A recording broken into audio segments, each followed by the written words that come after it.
더불어민주당이 추진하는 검찰 수사권 박탈, 일명 검수완박 법안 중 하나인 형사소송법 개정안이 국회 문턱을 넘었습니다.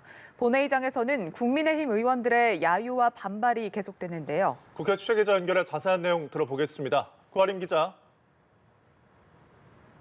네, 오전 10시 열린 본회의에서 형사소송법 개정안이 통과됐습니다.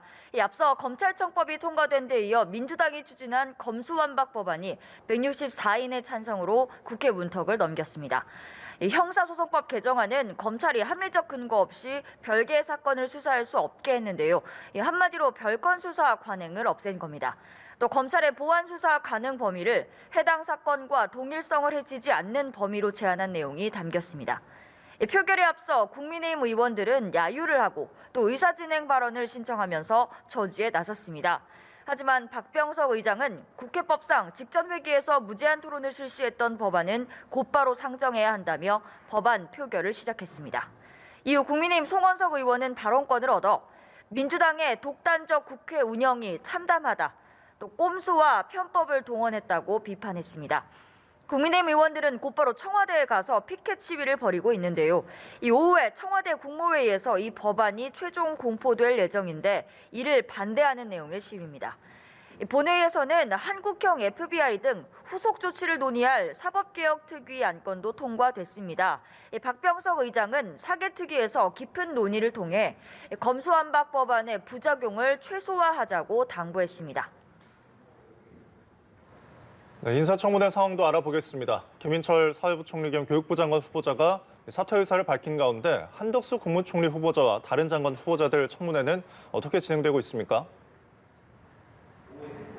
네, 우선 자녀의 장학금 특혜 의혹, 또 사회의사 겸직 의혹 등에 휩싸였던 김인철 후보자는 오늘 아침에 전격 사퇴 의사를 밝혔습니다.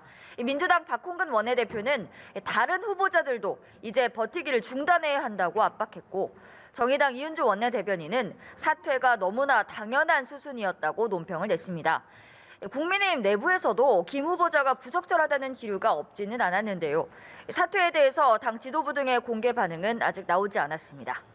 한덕수 총리 후보자, 정호영 보건복지부 장관 후보자, 이상민 행정안전부 장관 후보자, 이종호 과학기술정보통신부 장관 후보자의 청문회는 예정대로 국회에서 진행되고 있습니다.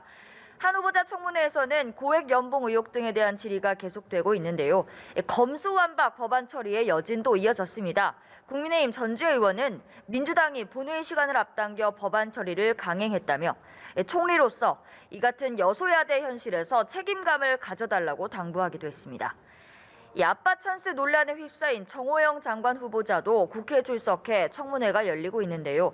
민주당은 그간 드러난 의혹의 종합판이 될 것이라며 송곳 검증을 예고했고, 오후에는 경북대학교 관계자 등 증인들도 출석할 예정이라고 합니다. 지금까지 국회에서 전해드렸습니다.